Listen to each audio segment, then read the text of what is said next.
अस्सलामुअलैकुम वरहमतुल्लाह। उम्मीद करता हूँ आप हज़रात खैरियत से होंगे। अज़ीज़ साथियों, आज आपके सामने एक नई अपडेट के साथ हाज़िर हूँ।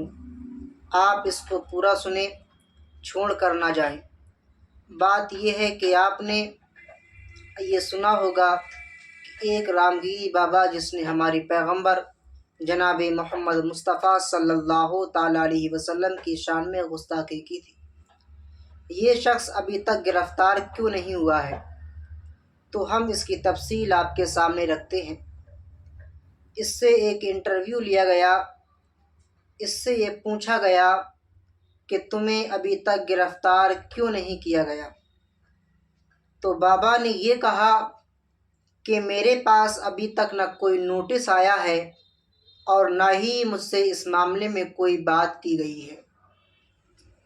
दूसरी बात, इस बाबा से ये पूछी गई, क्या बताओ कि तुमने मज़हब इस्लाम के जो ख़िलाफ़ बोला है, जिससे मुसलमानों में गुस्सा है और तुम्हारे ख़िलाफ़ इतनी FIR हो चुकी हैं, तो तुम्हें इससे कोई पछतावा नहीं है? तो कहा कि मुझे इस पर कोई शर्मिंदगी नहीं है और ना ही मैं अपने इन अल्फाज को वापस लूँगा। मेरे दिल में जो आया वो मैंने कह दिया, इसके दिल में जो आया वो इसने कह दिया। सोच समझ सकते हैं कि इसके दिल में मज़हब इस्लाम के खिलाफ़ कितनी नफ़रत है। दूसरा सवाल इससे पूछा गया कि तुमने ऐसा क्यों किया? तो वही जवाब इसने दिया कि मेरे दिल में जो आया वो मैंने किया। तो इससे सवाल हुआ कि तुमने फिर ऐसा क्यों किया?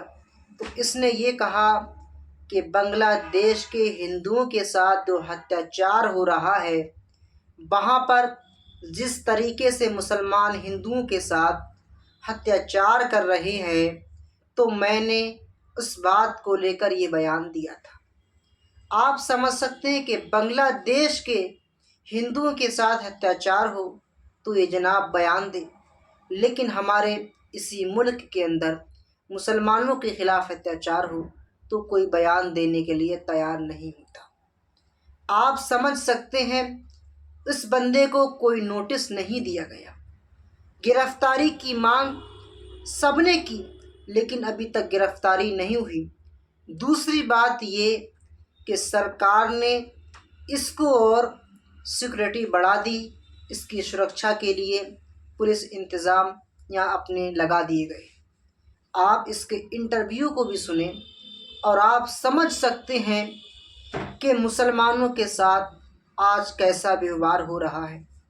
उसकी असल वजह यह है कि हमने एक अपना सियासी कायद नहीं बनाया, हम दूसरों पर विश्वास करते रहे और ये सोच समझते रहे कि कोई हमारी बात कहेगा, हम इंतज़ार करते हैं कोई हमारी बात उठाएगा, लेकिन जिसने हमारी बात उठाई हमें आज तक उस पर विश्वास नहीं हुआ। आखिर ऐसा क्यों?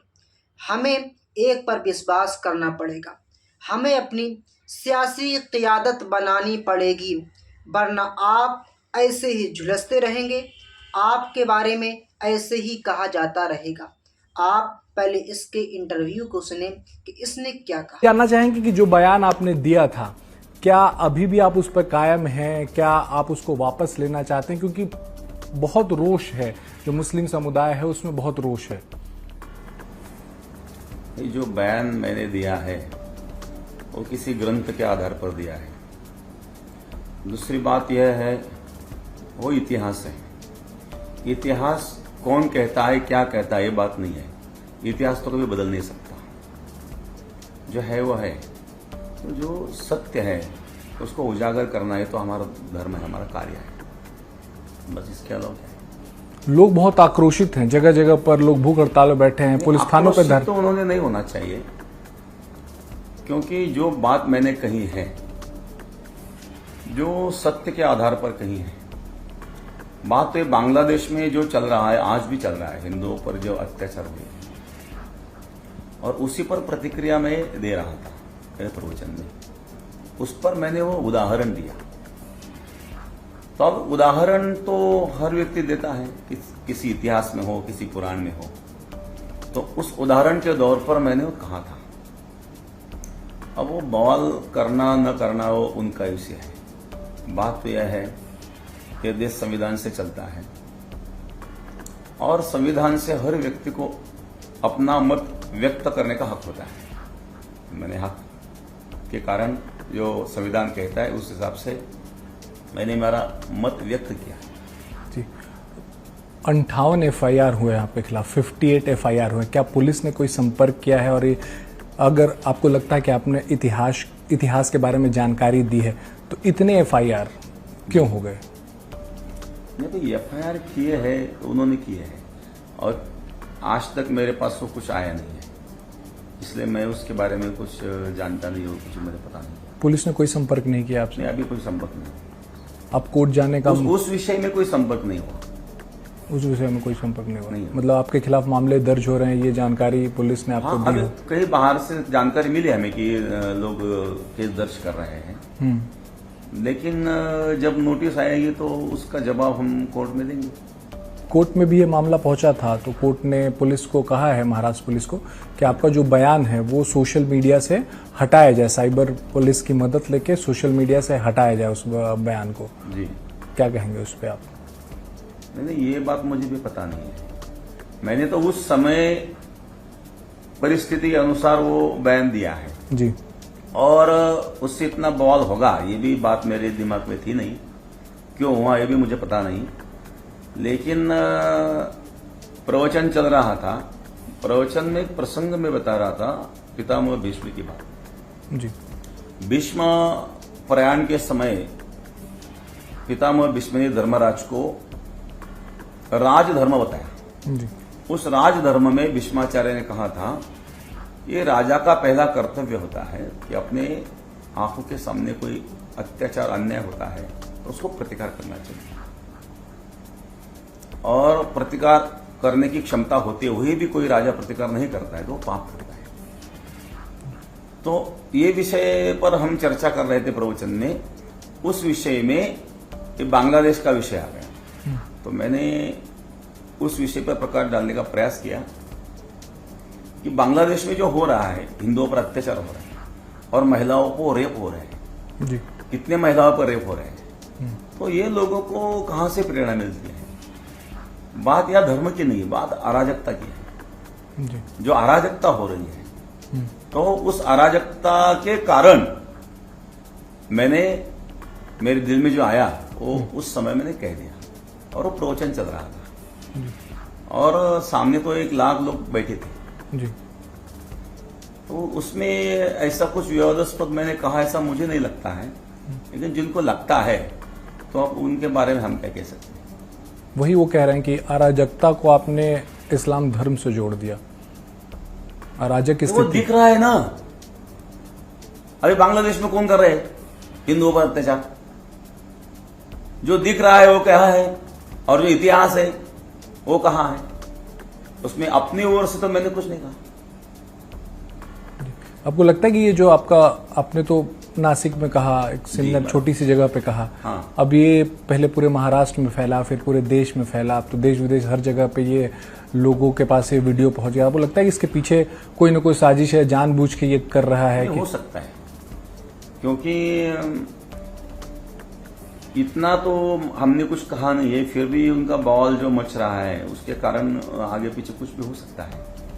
हमें उससे कोई मतलब नहीं। हमारा कार्य धर्म का कार्य है और हमारा कार्य करते रहते हैं। हम किसी के धर्म के विरोध में आज तक कुछ बोले ही नहीं है, और ये भी बात हमने किसी धर्म के विरोध में नहीं की है, हमने अराजकता के विरोध में की है। और किसी को किसी से प्रेरणा मिलती है वो अराजकता फैलाने की, तो वो बात तो इतिहास में लिखी हुई है। उनका कहना है कि नबी उनको ये जानों से भी प्यारे हैं, उनके खिलाफ वो कुछ भी बात बर्दाश्त नहीं करते। जो बात आपने कही, ऐसी बातें पिछले 2-3 सालों में बहुत लोगों ने कही है और बहुत देश में बवाल हुआ। तो आपको कहीं लगता नहीं है कि वहां पे थोड़ा सा रोक लेना चाहिए था आपको? क्योंकि पूर्व में हमने देखा 2-3 साल में बहुत ज्यादा इसको लेके देश में बवाल हुए, अलग अलग जगहों पर हमने देखा कि हत्याएं तक हुई हैं इसको लेके, और देश में माहौल खराब हुआ। तो आपको लगा कहीं रोक लेना चाहिए, कुछ ज्यादा बोल गए आप? माहौल की नहीं है। यदि कोई बात कहीं लिखी हुई है तो कोई न कोई बोलेगा ना, जो पढ़ेगा तो भी वही शब्द उनके मुंह से निकलेंगे।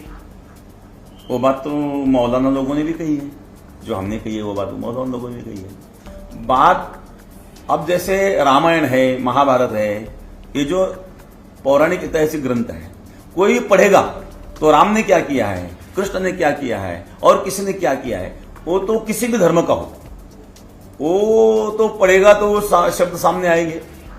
वैसे कहीं कुछ लिखा हुआ है तो कोई भी पढ़ेगा। आज हमने कहा है, कल और भी कोई कह सकता है, जो लिखा है उसमें क्या कह सकते हैं। आपको उस वक्त अंदाजा नहीं रहा होगा कि ये बात इतनी हाथ से बाहर नहीं, हमारे दिमाग में वो विचार था ही नहीं। हम तो प्रवचन कर रहे थे और प्रवचन में एक उदाहरण हमने दिया था, इसके अलावा कुछ नहीं था। तो आपको अब लगता है कि ज्यादा हो गया कुछ?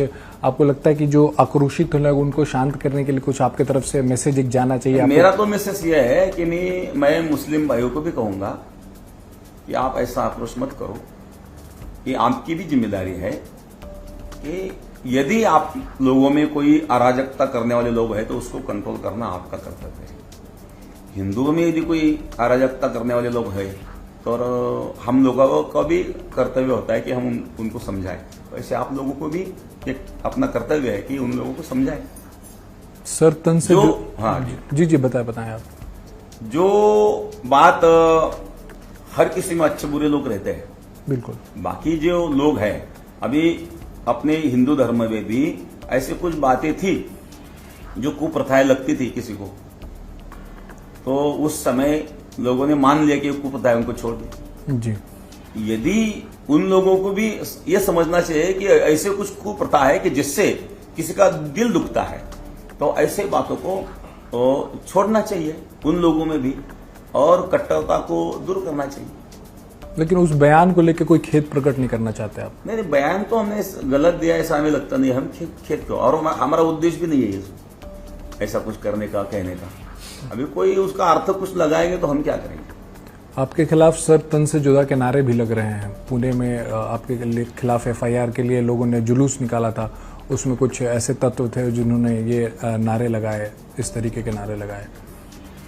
तो अभी यह देश तो संविधान से चलता है, बाबा साहेब द्वारा लिखित संविधान पर हमारा पूरा भरोसा है, देश की न्याय व्यवस्था पर भी भरोसा है, महाराष्ट्र सरकार पर भी भरोसा है, क्योंकि सरकार ने भी हमको यहाँ सुरक्षा दी हुई है। बिल्कुल। तो फिर जो चल रहा है, तो भगवान की सेवा हम कर रहे हैं, भगवान की कृपा है जी। और जनता को, समाज को जागरूक करना ये हमारा कर्तव्य समझते हैं। तो जो हम कर रहे हैं, अभी क्या होगा और क्या नहीं होगा ये अपने हाथ में नहीं है। इस तरह के नारे लग रहे हैं सर तन से जुदा, क्या ऐसे लोगों को क्या कहेंगे आप इस तरीके का? नहीं लगाना चाहिए, मैं तो ये कहूंगा नहीं लगाना चाहिए, और जो जिम्मेदार उन लोगों में लोग हैं उन्होंने उनको समझाना चाहिए। एक अलग पर्सपेक्टिव भी इसमें कई नेता जो हैं दूसरे राजनीतिक दलों के कह रहे हैं कि चुनाव आ रहा है इसलिए जानबूझ के किसी पार्टी के बहकावे में आप इस तरीके की बातें कर रहे हैं, इसमें कोई सच्चाई है क्या?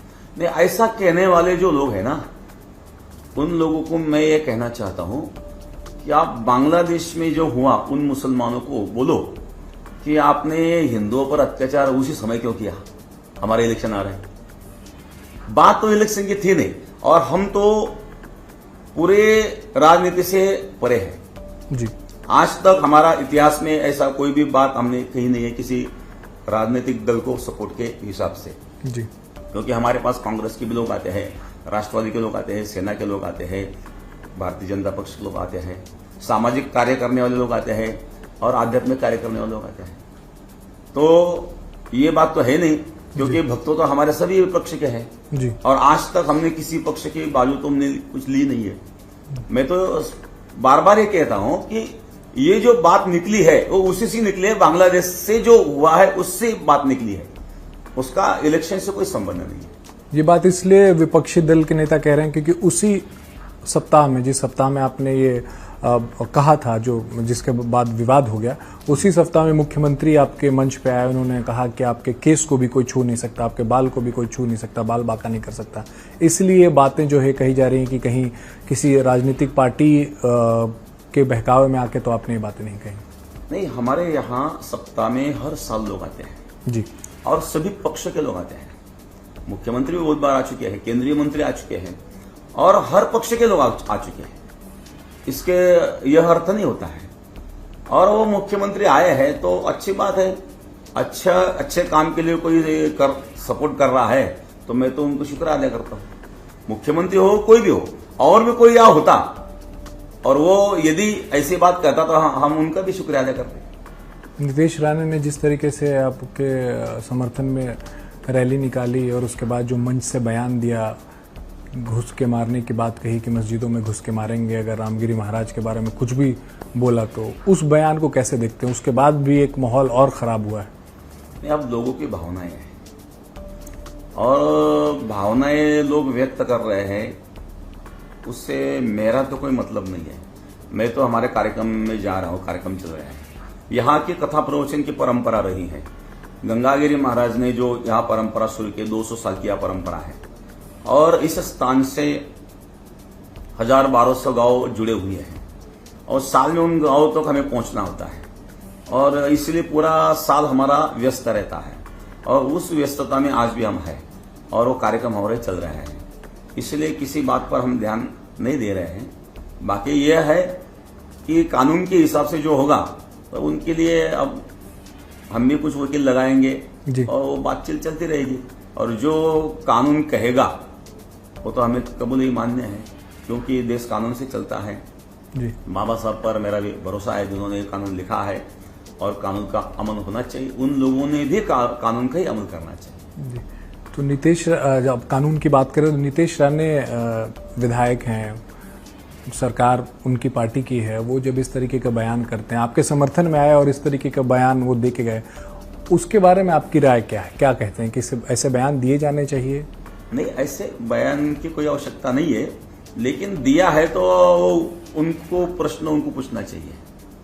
हमारा उससे कोई संबंध नहीं। ऐसे बयान का समर्थन करते हैं आप? नहीं, ऐसे बयान का समर्थन नहीं। अभी AIMIM जो है वो आपके बयान को लेके काफी आक्रोशित है और काफी वो कह रहे हैं कि प्रदर्शन करेंगे, विरोध प्रदर्शन चल भी रहा है और कह रहे हैं कि 5 दिनों में अगर आपकी गिरफ्तारी नहीं हुई तो पूरे मुस्लिम समाज जो है वो मुंबई की तरफ कूच करेगा और सबको आह्वान किया है, जो MIM के महाराष्ट्र के प्रमुख हैं, कि सब लोग अपने अपने गाड़ी और इसका इंतजाम कीजिए, हम मुंबई की तरफ कूच करेंगे 5 दिनों के अंदर अगर आपकी गिरफ्तारी नहीं होती है तो। अपनी ऐसा उन्होंने नहीं करना चाहिए, क्योंकि गिरफ्तारी, यदि ऐसा कुछ कहने से गिरफ्तारी होती है तो हर रोज कितने लोग गिरफ्तारी होगी। उनके मौलाना भी कुछ बयान दे देते हैं तो उनको भी गिरफ्तारी होनी चाहिए। अकबरुद्दीन ओवैसी ने जब एक बार बोला था कि 15 मिनट के लिए सब हटा दो, तो ये वो भी तो भड़को बयान था जी। तो उनकी कहाँ गिरफ्तारी हुई जी। तो ये इस देश में व्यक्ति स्वतंत्रता है, अपना मत व्यक्त करने की स्वतंत्रता है, वो मत मैंने व्यक्त किया है। वो लोग क्या प्रतिक्रिया दे रहे हैं उससे हमें कोई लेना देना नहीं। वो कह रहे हैं कि आप अभी उनका कह रहे हैं कि आप थोड़ा अपना ध्यान रखिए, कुछ भी हो सकता है आपके खिलाफ। महाराष्ट्र को आपकी सुरक्षा Z+ कर देनी चाहिए। वो ये भी साथ में कह रहे हैं कि महाराष्ट्र सरकार भी आपके साथ कुछ करवा सकती है और बाद में इल्जाम उनके ऊपर डाल सकती है। ये तमाम बातें उनकी तरफ से कही जा रही हैं। नहीं, ऐसा कुछ नहीं है, मुझे तो नहीं लगता ऐसा कुछ। सुरक्षा आपकी बढ़ाई गई है? ये पूरा विवाद सुरक्षा है, पर्याप्त सुरक्षा है। पर्याप्त सुरक्षा है आपको? हाँ, जो सुरक्षा है उसके मैं संतुष्ट हूँ। अच्छा, कोई भी पुलिस की तरफ से इन 58 FIR को लेके आपके तक कोई संपर्क नहीं किया गया? पुलिस की तरफ से कोई संपर्क नहीं हुआ इस बात। 58 FIR है, इसमें गिरफ्तारी भी हो सकती है, जो धाराएं लगी हैं उसमें। तो क्या आप इसके लिए तैयार हैं कि गिरफ्तारी आप देने के लिए तैयार हैं अगर पुलिस आती है आपको गिरफ्तार करने? तो जब सन्यासी बनकर के भगवा पहन लिया है तो ये तो हमारा जीवन ही त्याग में है। सन्यास ये अग्नि का वस्त्र है, जिन्होंने अपना सब कुछ जला दिया है। वो तो जीवन समाज के लिए है, भगवान के लिए है, अपने लिए तो कुछ नहीं है। हमारा जीवन अपने लिए है ही नहीं, तो इसीलिए हमें उसका कुछ लगता नहीं है। कानून के हिसाब से जो होगा हम उसके लिए तैयार हैं। क्या कोर्ट जाएंगे पहले आप? क्या आपको गिरफ्तारी से बचने के लिए एंटीसिपेटरी बेल, अग्रिम जमानत की बात होती है, तो क्या उसके लिए अप्रोच करेंगे आप कोर्ट को? नहीं भाई, जो परिस्थितियां सामने आएगी उसका सामना करेंगे। जी, ये जो प्रवचन आप दे रहे थे उसमें शायद भी आप हिंदुओं को एकजुट करने की बात कह रहे थे, क्या है? मैंने ये कहा था कि जो बांग्लादेश में हुआ है, यदि हम एकजुट नहीं होंगे तो कल यह हमारे ऊपर भी हो सकता है। हम तो उसी पर बात करता। भीष्माचार्य की जो बात कही थी, भीष्माचार्य ने जो कहा था धर्मराज को कि अन्याय को प्रतिकार करने की क्षमता होते हुए भी कोई राजा यदि प्रतिकार नहीं करता है तो बात करता है। तो यदि हमारे ऊपर कोई अन्याय होते हैं तो हम मुख दर्शक बन के नहीं रहना चाहिए, और जो सज्जन मुख दर्शक बन के रहता है तो बाद में वो उसी का शिकार बनता है। जो जहां जहां ऐसी कुछ बातें हुआ है, तो ये समझा रहा था मैं उसमें। इस मठ के बारे में थोड़ा बताइए, आप अपने बारे में बताइए कि क्या क्या कार्य होता है यहाँ से, धार्मिक कार्य के अलावा सामाजिक कार्य क्या होता है, क्या इसका इतिहास रहा है, इस जगह के बारे में थोड़ा बताएं। 200 साल की ये परंपरा है। गंगागिरी महाराज ने उस परंपरा को प्रारंभ किया। गंगागिरी महाराज नाम के जो संत थे, तो यहाँ एकांत में वो साधना करते थे जी। यहाँ माँ गोदावरी के बीच में यह द्वीप बना हुआ है, और यहाँ तो पहले तो हमेशा नदी बहती थी, अंदर कोई नहीं आता था और एकांत था। अकेले महाराज जी योग साधना करते थे, महाराज योगी थे। और साधना पूरी होने के पश्चात उन्होंने एक निर्णय लिया कि हम अब एकांत में नहीं रहेंगे, हम समाज में रह करके समाज का प्रबोधन करेंगे। तो उस समय तो मुगल शासन था। उस समय गंगागिरी महाराज ने जब भूखमरी होती थी तो अन्नदान प्रारंभ किया। कोई गरीब लोगों को मिष्टान्न मिलता नहीं था तो उनके लिए व्यवस्था की। कोई व्यसनाधीन लोग थे, उनको व्यसन से मुक्त किया। और तमाशा में लोगों की ज्यादा रुचि थी तो उनकी तमाशा से रुचि कम करके भजन में उनकी रुचि बढ़ाई और गांव गांव में भजनी मंडल बनाए। मैं बहुत आनंद से बात कहता हूं कि आज अपने गंगागिरी महाराज के सप्ताह में जो भजन गाने वाले लोग होते हैं, 8 से 10 हजार लोग सब मिलकर के भजन गाते हैं। 7 दिन अखंड भजन चलता है खड़े रह करके। तो उसका गिनीज बुक में भी वो लिखा हुआ है, नोंद हुआ है उसका गिनीज बुक में कि 10,000 लोगों का 168 घंटे का अखंड भजन। ये बात गिनीज बुक में नोंद हुई है। और एक सप्ताह मैंने किया था 2016 में। जिस दिन हमारा सप्ताह का समापन था उस दिन 15 अगस्त का दिन था। मैंने सोचा आज स्वतंत्र दिन है तो ऐसा कुछ नया करेंगे जिससे हमेशा याद रहेगा। तो उस दिन मैंने 1.5 लाख युवाओं को व्यसन मुक्ति की शपथ दिलाई थी। 1.5 लाख युवाओं को व्यसन मुक्ति की शपथ दिलाई। तो उस का परिणाम बहुत अच्छा हुआ और ये भी नॉन गिनीज बुक में हुआ है। तो ऐसा जो कार्य चल रहा है, वहां आध्यात्मिक कार्य चलता है, या कुछ अंध लोग रहते हैं। अच्छा। और गंगागिरी महाराज के समय से ही वो रहते हैं, और कुछ आते रहते हैं, कुछ जाते रहते हैं, यहां भी रहते हैं। तो यहां अखंड वीणा चलता है, अखंड वीणा भजन। आप वहां मंदिर में सभा मंडप में देखेंगे तो एक आदमी आपको दिखेगा वीणा बजा रहा है, भजन गा रहा है। तो उस समय से वो अखंड भजन चल रहा है। तो वीणा बजाने का काम ये अंध लोग, सूरदास लोग करते हैं। अच्छा। तो उनके रहने की, भोजन की सब व्यवस्था संस्थान की ओर से होती है। तब से 200 साल से वो भजन चल रहा है। बीच में जरा भी कभी नहीं, वो कभी बंद नहीं, अखंड 24 घंटा, अखंड है, अखंड 24 घंटा हरिनाम, कभी खंडित नहीं, कभी खंडित नहीं। ये बात है। दूसरी बात यह है, अभी यहाँ 100 लड़के पढ़ते हैं, स्कूल में भी जाते हैं। यहाँ से बस है अपनी संस्थान की, बस से वो स्कूल में जाते हैं। और यहाँ उनको आध्यात्मिक ज्ञान भी दिया जाता है, संस्कृत का ज्ञान दिया जाता है। कोई किसी को संगीत की रुचि है तो उनको मृदंग सिखाया जाता है, उनको गाना सिखाना जाता है, गाना बजाना, भजन गाना, बाकी दूसरे गाना नहीं। जी जी। तो भजन गाना वो सीखते हैं, संस्कृत सीखते हैं और स्कूल की पढ़ाई भी करते हैं। तो ऐसे विद्यार्थियों की व्यवस्था अपने संस्थान से होती है। यहाँ गौशाला भी है, 125 गौ माताएं हैं, देसी गौ हैं। अब देसी गौ को लोग संभालते नहीं है, तो उनकी सेवा यहाँ गौ माता की सेवा भी अच्छी तरह से होती है। यहाँ अन्नदान चलता है, कोई भी यहाँ आता है तो प्रसाद पाकर ही जाता है। तो ये अन्नदान का भी कार्य यहाँ चलता है। और गांव गांव में समाज प्रबोधन का कार्य वो तो 200 साल से चल रहा है। तो गुरु महाराज की परंपरा हम चला रहे हैं। आप कब जुड़े? आप मतलब गंगागिरी महाराज के बाद कितने लोग हुए उनके उत्तराधिकारी? आपका नंबर कौन सा है और आप कब जुड़े और कब आप यहाँ के महंत बने इस मठ के? गंगागिरी महाराज के पश्चात दत्तगिरी महाराज, नाथगिरी महाराज, सोमेश्वरी गिरी महाराज और नारायणगिरी महाराज, हम छठे हैं। गंगागिरी महाराज पकड़ के उस यदि हम छठे महंत हैं। तो ये 5 पीढ़ियां हो चुकी हैं आज तक। और गंगागिरी महाराज के पश्चात जो भी ये सब महात्मा हुए हैं वो सब कथा प्रवचन करने वाले ही हुए हैं। समाज प्रबोधन ही उन्होंने किया है जी। और उसका परिणाम ये जो इलाका है, 3 जिले में ज्यादा हमारा जाना आना होता है। नासिक जिला हो, संभाजीनगर जिला और अहमदनगर, तीनों जिले में ये कार्यक्रम चलते हैं।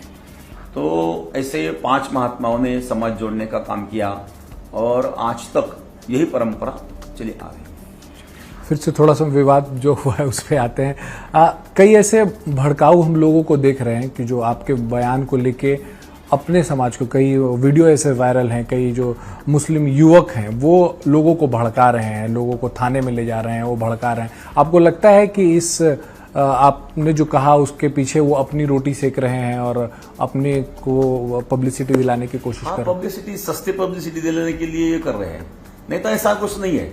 मैं तो कह रहा हूं कि उन लोगों में जो लोग हैं, अच्छे लोग हैं, उन्होंने उनको समझाना चाहिए जी। ऐसा ना हो। आपको हम भी किसी के धर्म के विरोध में नहीं है, हम तो एक अराजकता के विरोध में वो बात कर रहे थे और वो बात, वो चर्चा हो गई जी। अब उसमें क्या है? हमारा उद्देश्य ये कुछ राजनीतिज्ञ लोग जो कह रहे हैं उसका भी मेरा कोई संबंध नहीं है। मैंने तो पहले से ये कहा है कि जो भी कोई राजनीति लोग है वो उनका गैर अर्थ करने का प्रयास कर रहे हैं, उन्होंने नहीं करना चाहिए। हम राजनीति से दूर हैं। लेकिन आप उस बयान पे टिके हुए हैं, मतलब हाँ, कई लोग ऐसे कह रहे हैं कि महंत जी माफी मांग लें, महंत जी अब खेद प्रकट कर दें कि नहीं, मैं जो कहा हमने गलत कहा, तो ये माहौल शांत हो जाएगा। नहीं, गलत तो मैंने कहा ऐसा मैं नहीं कहूंगा, क्योंकि गलत मैंने कहा नहीं, जो है वो कहा, जो रियल फैक्ट है वही मैंने कहा है। तो इसीलिए माफी का कोई संबंध नहीं है इसमें।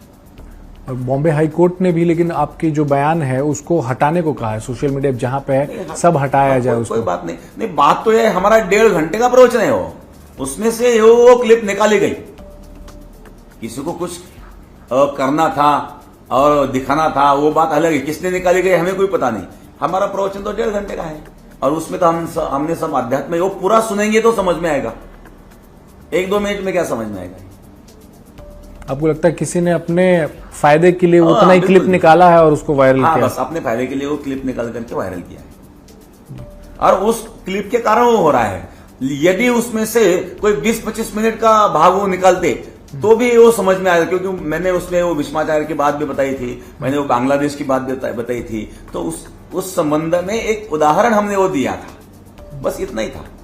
AIMM के नेता जो आपको कह रहे हैं कि थोड़ा आप डरिए, डर के रहिए, कुछ भी हो सकता है आपके साथ, तो आपको लगता है कि आप डर के रहेंगे? आप नहीं, संतों को किस बात कर रहे हैं? भगवान है, भगवान के लिए जिन्होंने सर्वस्व का त्याग किया है, तो इस दुनिया में भगवान नाम की भी कोई शक्ति है और उनकी कृपा है।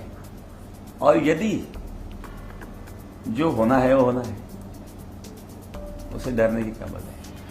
लोग कह रहे हैं कूच करेंगे, तो आपको लगता है कि जब यहाँ से औरंगाबाद से लोग निकलेंगे, संभाजीनगर से निकलेंगे मुंबई जाने के लिए, तो आपको लगता है माहौल खराब हो सकता है रास्ते में? होना नहीं चाहिए।